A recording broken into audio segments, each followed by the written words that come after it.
যাদের মূলাঙ্ক 7, স্পেশালি তাদের জন্য একটা কথা বলবো যে তোমরা সব কিছুকে বাই হার্ট চিন্তা করো, হৃদয় দিয়ে ভালোবাসতে যাও, ভাবতে যাও, মানুষের কথা ইমোশনাল হয়ে গিয়ে তার জন্য কাজ করতে চাও।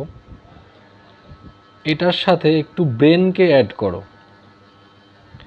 এবং অনেকের ক্ষেত্রে দেখা যায় যে তারা, যাদের মূলাঙ্ক 7, তারা কিন্তু প্রপার প্ল্যানিং বা গোল ওরিয়েন্টেড স্টেপ কিন্তু নেয় না লাইফে, যার জন্য তার সমস্ত কিছু জট পাকিয়ে যায় শেষে গিয়ে, অগোছালো কিছুটা। কিন্তু সে মনের দিক থেকে ভীষণ ভালো, এবং এই ভালো মানুষের সুযোগ অনেকে নেয়। এইগুলো থেকে বাঁচতে প্রথমেই যেটা কাজ করতে হবে, আর তোমরা স্পেশালি যদি বিয়ের ক্ষেত্রে মানে চিন্তাভাবনা করো, তাহলে অবশ্যই 4-এর জাতক, মূলাঙ্ক যাদের 4, এদের সাথে কিন্তু জুড়ি দারুণ হবে।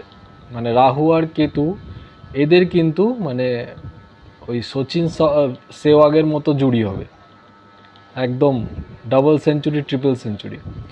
কাজেই এইটা একটা ব্যাপার। আর রাহুর দিমাগ বা ওর ব্রেনটাকে কাজে লাগিয়ে যদি তুমি কাজ করতে পারো, তাহলে তোমার সাকসেস পাওয়ার কিন্তু সম্ভাবনা অনেক বেড়ে যাবে। স্টেপ নিতে হবে, স্টেপ নাও, পাশে আছি।